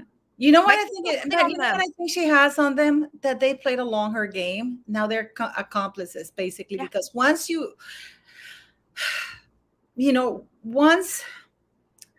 once you're accomplice to that, and you go along with something, that makes you as guilty as the person who's doing it. And I believe it's just like, the only reason why her alleged bully was was exposed is because you have what's his name? Oh, thank you, Crystal. Thank you very much. The only reason why we know or was a little bit confirmed, who was this Valentine Lowe that Yes, exposed that? Because Palas was the covering it up bully. for years. We wouldn't have ever known if it had been for Valentine Lowe who did that. Yeah, You he know? released the book Courtiers, and he exposed this notion that Meghan Markle was an absolute bully at a time in Kensington, to the point where people quit, people who were off sick due to mental health that she had caused allegedly, and all this lot. Now, the palace, the really kind of scary thing about this is that the palace did a report, an internal investigation on these allegations that Megsy was bullying staff at Kensington. The report's done. They refuse to release it. They refuse to release this report. What the hell did they find? They found something that was extremely explosive. The only thing is, why won't they release it? So, But this is where I go with you. This is where I go with you, because now we know through Jason Kanoff, we know that he was sending messages, and I actually condemned. Yes, I actually condemned William, because there's a part where William said, "Oh, Prince William gave them a hug, and then they split houses." I call out everybody. I'm not blind to people. Prince William had a bigger responsibility when he saw those people being shred to pieces, and a hug didn't do it. These people were losing their livelihoods and their jobs and their reputation, because they were being dismissed. And you know that when you leave like that, Meghan is vicious. She would have spread out lies. And I even called Prince William. He should have done something more proactive. And as soon as the first memo was received, why didn't they do something about it? Why didn't they do it? And this is the thing that I'm saying, that this is what Meghan has on them, that they have gone along with her craziness, and now they're too deep down the rabbit hole, and they have to go along with some of the things she says. They have. This is just my opinion, because I've seen it happen many, many times. It's happened in my case, that I had to get to a court, and the court had to officially apologize to me, but they went on for years and years and years until something really bad exposes it. Like if Valentine Lowe hadn't written that book, if Jason Kanoff hadn't exposed those emails, Meghan Markle, we would not know about Meghan Markle. She wouldn't have been exposed at that trial. I mean, what do you think about that? What was the last bit again? That had Valentine Lowe not written that book, and had Jason Kanoff not produced those emails where it proved that Meghan Markle had lied to the courts, we wouldn't have known. Oh, okay. Yeah. Sorry. I thought I did misunderstand because I got it the wrong way around. Okay. Yeah, we wouldn't have known. No. Valentine Lowe was, for me, like the catalyst for a lot of things then that started to come out about Megsy. So Valentine Lowe was like the first journalist that really investigated Meghan and really kind of weeded out who she actually was and how she was in the royal family. Then you started to get Jason Kanoff, and we find out that, yeah, they did actually have a hand on finding freedom through third party, this, that, and the other, but they still had influence nonetheless, even though they denied it. And then you can follow that on to Tom Bower, the book Revenge, which exposed even more. Have you read that book, by the way? Yeah, I have. What an amazing book that was. That book I did read. Oh my goodness. Dude did his homework and then some. Apparently he has another book too. Yeah, he has another one coming, and apparently he's going to expose Doria a bit more. Yeah, which I'm really, really looking forward to on that part. But then we've got on the other side the Sussex Squad. We've got Omid Scobie, and we've got Endgame that's coming out in November. Now, this is the thing.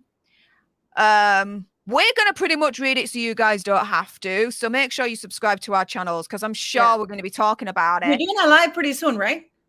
Yeah, I'm going to be live in about an hour and a half's time, Okay. exposing the sugars even more. I'm going to be showing you guys some of the DMs that I've been getting and the tweets. Like, I'm really putting them on blast. I'll send you And before ripping off of them. after we're done with this. I'll send you the ones I got that what we were discussing, because guys, you have no idea the emails I've been getting. As soon as I announced I was doing my live with Stef the Alternator, that they were gonna shut me down because I was giving my platform to a bully, and and they knew where she lived, and blah blah blah. I because I'm very old. I believe in freedom of speech. We can agree to disagree, and actually, I love it even more when we disagree a little bit, but we can have a healthy debate and even laugh about it. I just so you know, Steph and I may not agree on everything. But doesn't mean that I'm not gonna watch Steph. I'm not. No, I actually like to listen to this. I have different points of view. We can actually, it's called a conversation. It's called, try it sometime. Yeah, I remember growing up until I was like 37, your age, or 40. It was still okay to disagree and have conversations, and you still liked each other. So, but it's something that I don't know if you know that I did a video, because I did actually. There's 2 files on Doria in California, and one you can have access, but the other one is sealed. And I haven't been able, because I sent a request for that, and I got the request for the first one. It was just something very minor, but the other one is sealed, and I'm trying to see if there's a deadline, because sometimes there's sealed papers for a certain amount of time. But I haven't been able to get much more info. Hopefully, Tom Bauer will get to because he kind of hinted about it. He implied that Doria was a drug dealer and on the set when he met Mr. Markle, and I mean, he said it pretty secured of himself, and that, because he pretty much was like a lawsuit proof when he said that kind of thing, to say that's why I say Tom Bauer is no joke. He does his homework, and he always makes sure that what he says is backed up by receipts.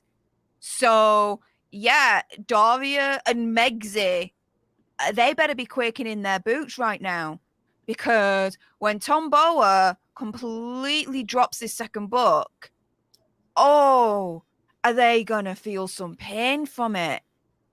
This endgame situation with Obid Scobie is going to be a flash in the pan. We're going to read it. We're all going to report on it for you guys. We're going to give you our, different perspectives on it, this, that, and the other. But in the end, afterwards, I don't know about you, but for me, I'm going to use it as toilet paper, and then have done with it. But the Tom Bauer book, the next one coming out, I'm really looking forward to that one. Really looking forward, because there's been a lot of information about her father, Thomas Markle Sr., right? We know a lot about him. Yeah. I learned something. I don't know this about Doria. There's a lot of secrecy around her and her past, like a shiz ton, to the point where it's like, to me, it sniffs a cover-up. Much of a cover-up. Like I learned that Mr. Markle is actually a 3-time Emmy winner. And he was nominated 11 times. Samantha told me about it, and I was like, you have to be pretty good at your craft, especially in Hollywood, to be nominated 11 times and win 3 times. That's pretty good craft. And I know many people say they're very dismissive. Oh, that's just lighting.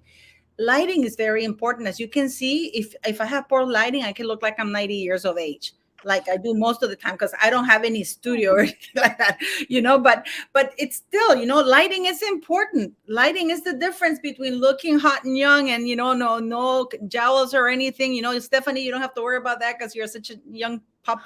But I got some jowls. They're there. No, you're just 37. Shut up. But no, it is something. And, when you look at and you extrapolate that to Meghan Markle, that she has achieved nothing. She has achieved nothing. Really, what has she achieved? This is the thing, all that hoo-ha a month or so back, that Harry and Meghan mockumentary was going to be nominated for an Emmy Primetime Award, this, that, and the other. And then the nominations come through and they don't get nominated.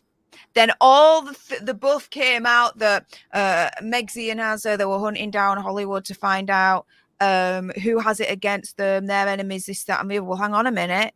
Yellowstone wasn't nominated.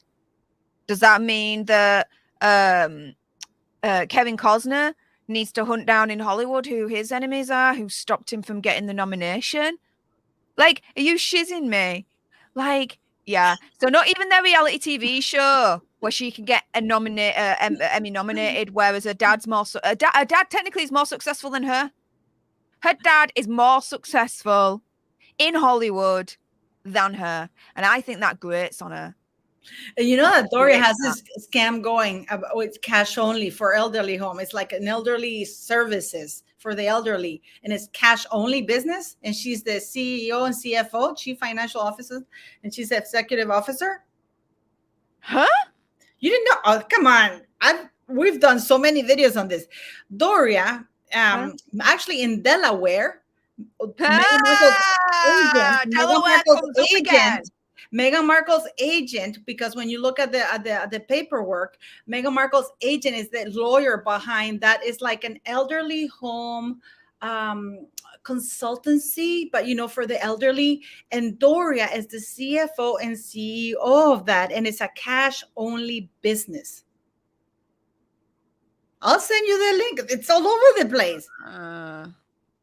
It's not a nursing home, because first everybody was reporting on it as a nursing home, but it's like elderly care that you can call, or they go over to you. They don't have premises, basically. There's no premises where you take the elderly people, just like her office in Delaware, where there's no Archwell, like those guys, the French guys.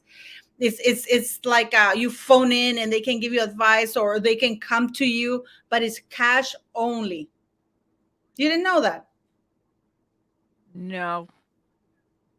This was set up. This was if I remember correctly, this was set up at the end of 2019, beginning of 2020, and it was by Meghan Markle's agent or lawyer, whatever you want to call it, the same one that Goldman Sachs. Huh? Oh, sorry. I mean Sunshine Sachs. No. This is before she ditched that other guy. She had her original. She had that agent. Remember, before she ditched him for Sunshine Sachs. Oh, dude, yeah. What was his name though? I can't. I'll send you the things, because it's there, and I'll send you all the paperwork, because even Bookworm did an in-depth. She got the paperwork, she got everything, and I'll send you that, because she got everything. It was really hard to get a hold of those documents. I bet. No idea how hard it was to get a hold, but she managed to get a hold of that, And then, and when you investigate, it was the guy who set it up. It's the same lawyer who had set up Meghan Markle stuff in Delaware prior to her joining the royal family, and then she ditched him for Sunshine Sachs. You didn't know that? Didn't know that. I'll send you, because Bookworm did a very, very good job. She's South African, and she likes to get the paperwork, and she shows the receipts and everything, and because it shows who does the paperwork. When you're filing those applications, it shows who does the paperwork, and it's the same guy that's done all the paperwork for Meghan Markle all the time. So, yeah. Shiz.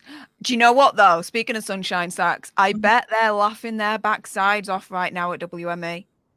Over 3 months in, and nothing really announced for Megsy. Well, why do you think they haven't been able to get anything for her? Because all the brands, I think, are now coming wise to the fact that when they're associated with Megsy, it's all negative. No one likes Harry Emanuel, of all people, take him. And I've been told that he's a very shady character. He's very sexist. Yeah, apparently he is. But let's be real here in terms of the timeline of all of this. So Harry Emanuel took her on end of April. That was when it was announced, WME. After that, what happened? The NYC car chase, right? Now, that cemented in a lot of people's minds how ridiculous Hazza and Megsy actually are. And their popularity plummeted even further. She's now at -47. Harry's at around about -36 last time I checked. They are less popular than Prince Andrew. That's right. And that's saying a lot. Exactly. And that is saying a lot. That's saying something. Because right? let's not forget what Prince Andrew has been embroiled in. You know, you would think that he'd be at the very bottom. Exactly. So that completely boosted their depopularization, if you want to call it that, to even further depths. And so she's tainted anything that's associated with her. No one wants, no one likes, because they don't trust her. They don't buy into a brand, because a lot of it now people are calling it out as fake, quite rightly. Yeah. I mean, think about it. When there was that whole hoo-ha that she was going to join Dior, right? I do believe that it was a PR team, a WME, that was spreading that stuff Well, around. they did do Prince Harry, and they announced that they were very proud to have dressed Prince Harry, but not Meghan. For the coronation, exactly. And so I do believe that there was a possibility, there were talks that Megxie was going to be in on the Dior deal as well, and she would sign on her own right. I do believe that. But once, I believe, her side, WME, her PR team, started leaking to the press, in my opinion, conspiracy theory, whatever they leaked, that she was going to be a new face of Dior, this, that, and the other. Once Dior saw all the backlash, I was like, what the hell, Dior? They completely backed out. So we're like, less than 24 hours later, they turn around and says, oh, hell no, that's not happening. I think so. But, you know, this is, again, because one of my dearest friends, and I'll send you some pictures of who she is, and then you're going to understand where I get my information, and you're going to be blown away. I'm serious. Cool.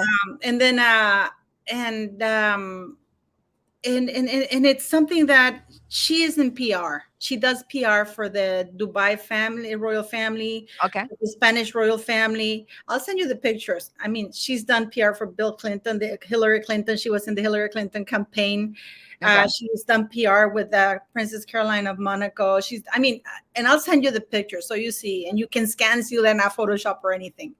And you will see that. And she tells me that as a PR agency, they can only advise a client. But if a client does not follow the advice and does something that's contrary, it's going to come to a point where the agency will drop you, or the agent will drop you. Because, for example, this little pop walk that Meghan is doing, that is the most embarrassing thing I've ever. I thought I'd seen embarrassing things about Meghan Markle, but this takes the hat. Really, it really. Yeah, I mean, it does. She looked deranged in that walk, and I'm not. When I say that, I mean she looked deranged. Like something is not right with that woman. Almost like she needed an intervention. Walking, pacing up and down, a parking lot, with a woolly coat on. On California summer. I mean, I do not think that was set up by WME, because Ari Emanuel, he does things properly. You know what I mean? And the fact that they couldn't get her tickets with the rest of the VIPs, how long do you think it'll be before they drop her? Because she doesn't listen. Within the year. I think by the end of this year. I think by the end of this year, they'll drop her. Because nothing's been announced. Ari Emanuel's supposed to be this Svengali that can make deals out of his backside in the morning before he has his cup of coffee and breakfast. Not one big proper major deal for Megxie on her own in the last 3 months of being announced of them signing her. She is not bankable. She's going to get dropped. And I would not be surprised if it was before the end of this year that they drop her like hot shiz. They drop her. Steph, do you think that if the movie, which I believe will flop, that she will blame Netflix for the red tape, just like she blamed Spotify, that they didn't? The movie is never going to be created by Hazza and Megxie. What do you mean? You don't think they're actually going to make it? They can't. It goes back to what I was saying earlier on. Think about the current climate in Hollywood at the moment. There's a strike going on. Nothing can be made. There could be no pre-production. There could be no. They really have bad luck, don't they? No post-production. There can be nothing. They leave the royal family and we get COVID. And then Right? I mean, No, I'm serious. seriously. No. That film is not going to be made by Hazard and Megzi. So let me explain what happened with all of this. When it was announced that the film rights to this book were bought, it was announced in the press that Hazard and Megzi had bought the film rights to the book through their Archwell Productions company. The following day, it was then released into press that Megzi had broken the picket line by making this deal. It was then the following day after that Netflix was like, no, covering for Hazard and Megzi as far as I'm concerned, saying, no, they didn't buy the film rights. They didn't make the deal. It was us. It was Netflix that did it, right? Okay, so we've gone full circle there. But then the fact remains, okay, but what can you do with film rights? You cannot do anything. You can't start writing. You can't start drafting storylines. You can't start producing. You can't start researching. You can't do anything on that project at all. You can't start filming. You can't do editing. You can do nothing whilst this strike is in place. And best believe this strike is going to be in place for a very long time. Yeah, Disney doesn't seem that guy Bob Iger doesn't seem eager to settle it anytime soon. No, and neither are SAG-AFTRA and the writers, because they're digging their heels in as well. And actually, I lie on the side of the actors and the writers. I really do. Actually, I think they do have a legitimate claim, and to write the strike in, fair play. I support them all the way. But what does that mean? That means that whilst this strike is on, they can do nothing with developing this at all. And this strike is going to go on well into next year. At that point, Netflix has been sitting on a $3 million of nothing that's happened. They've bought the film rights to the book. That's it. Then what's going to happen? Well, through the 3 years that Hazard and Megzi have been signed to Netflix, what have they done? They released Harry and Meghan. They released Born to Lead. Potentially Heart of Invictus, whatever's going on there. But that's it in 3 years. When Netflix is used to pushing out content, quantity, and you've got a contract for $100 million, and in 3 years you've done 2 or 3 projects, that's it. One of which, the Born to Lead one, I actually found out, allegedly, wasn't actually created and produced by Hazard and Megzi anyway. It was something that was already created. It was already done. It's just then Hazard and Megzi in their production company bought the film, and then they just added on their little bits at the beginning, and then that were it. But then that didn't really help anything anyway. The Netflix thing they did with the leaders, with the Mandela thing, I think it was the Mandela Foundation who sold it to them, that they had made that interviews with leaders, how to lead or something like that, wasn't it? It was called Born to Lead. That's the one. And it bombed. That's the thing. It bombed. And so you've got 2 things that have released so far. One of which, let's be honest, was successful, but everyone wanted to watch it, so that happened. But there's no replay value now in it. No one's replaying it now, so that's dead in the water, Hazard and Megzi. You've got Born to Lead that no one watched. Not even many people know of his existence, unless you're really in the know. And the critics absolutely trashed that series like no one's business. So what have they actually brought to the table when it comes to Netflix? Especially when there was all those rumors that Hazard and Megzi was going to be nominated for a Primetime Emmy, and then that didn't happen. Who's putting out all these bloody articles? I don't think it's Ari Emanuel, because he would do a much better job. This is correct. This is all Megzi. So what's going to happen now with this book deal, with these film rights? Yeah, nothing. Absolutely nothing. This film ain't going to be made anytime soon. Netflix are going to get fed up with the lack of productivity. They're going to let them go. And then they're going to keep the film rights. And then once the strike is over, they're then going to hand it over to a more experienced production company to get it turned over quick and release it as a Netflix original. That's it. It's actually, you know what? I was thinking a little bit about that because I don't know if you remember when Megan did the Oprah interview, she talked about how she sent a memo to HR about her mental health state, and nobody replied. And then she said, and because I was used to, with the union, and when I was an actress and the union looked out for me, immediately there was a tweet which I posted actually Yes, about SAG-AFTRA that said, "Oh, Megan, the Duchess, we got your back always." And here exactly. she is betraying the very same people. And she's very quiet. You know that she hasn't come out to defend them at all, and she I did hasn't a gone to video. walk the picket line or anything like that. I did a video on it. I did a video Oh my God, we saying have to go see all exactly the those videos. same. If I weren't in the farm so much and at the school, I would be watching more videos. Sometimes at night I sit because I suffer from insomnia, but there's so many of you guys that are doing such a great job. Like You're killing it, love. You're I doing a great job too. I've actually started binge watching some of your videos, and I was laughing so much because I love your accent. And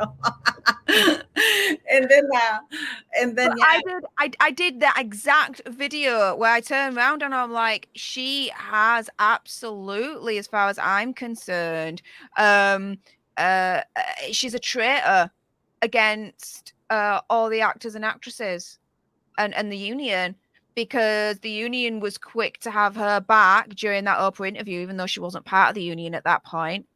She could have repaid that in kindness by having the unions back during this whole strike situation, and she hasn't done that.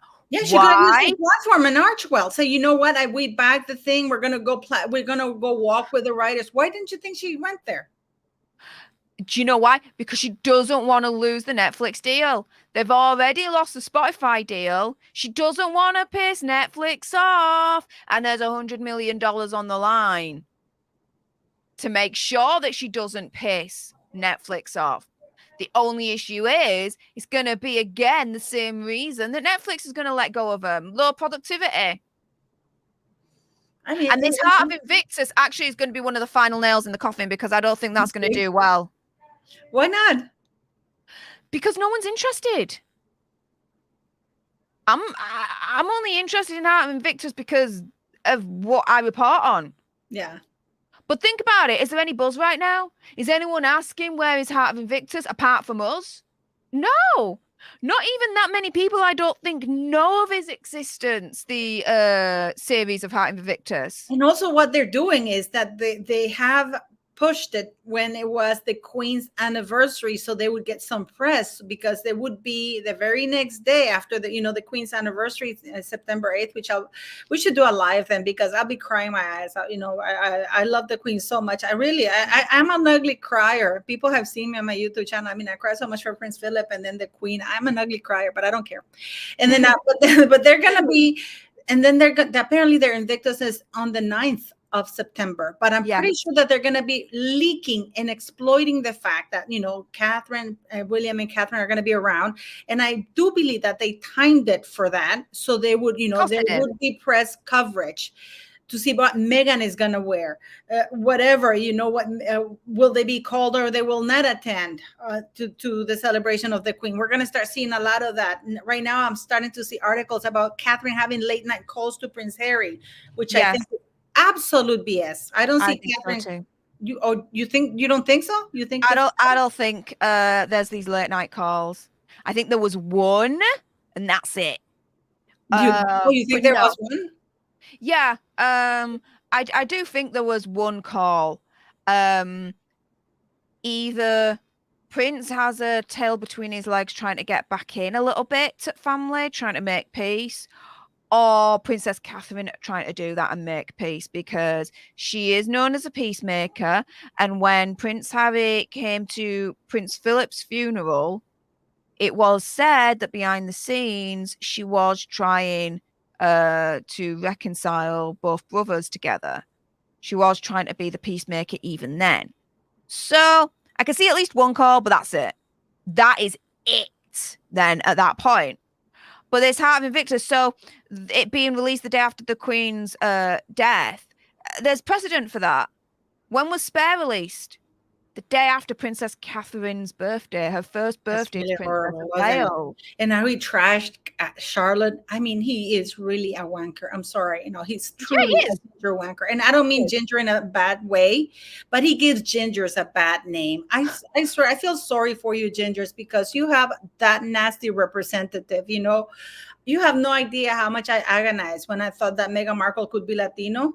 Fuck, I was like, because when you looked at her, she doesn't look black. The most you think she looks Italian, and I'm throwing it to you, Steph, but I was praying that she wasn't. I was like, oh shit, thank God she's mixed race, but she's not, Latino mixed race or that stuff like that.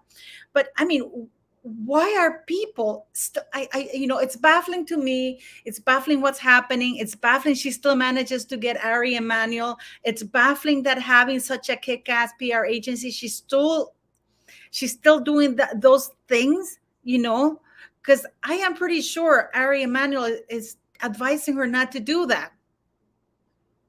Don't call Bagrid. Don't do those pap walks.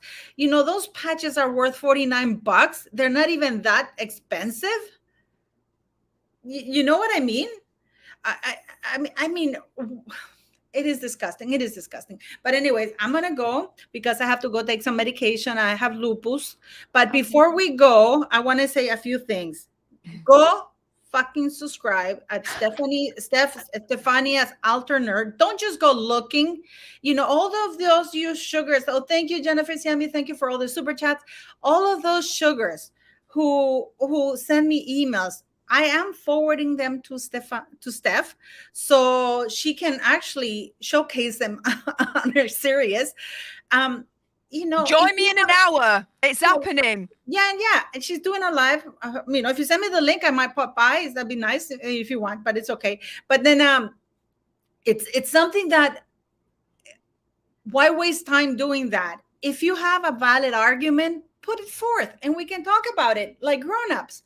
But when you send insults and threats, and if that's the only thing you have to come back with, and not something that's actually, you know what, Paula, you're wrong and Steph is wrong because this and this and that, and you present yourself. I even told Steph that one of the ladies who sent me an email, she's a sugar, I did answer her because she was very polite in the presentation of her emails. And I said, you know what, I understand you like her and this and that. And, and she sent me an email back saying, well, thank you for clarifying that for me. So that was a pleasant, and I think this is an older lady because a young person would never be like that, but anyways.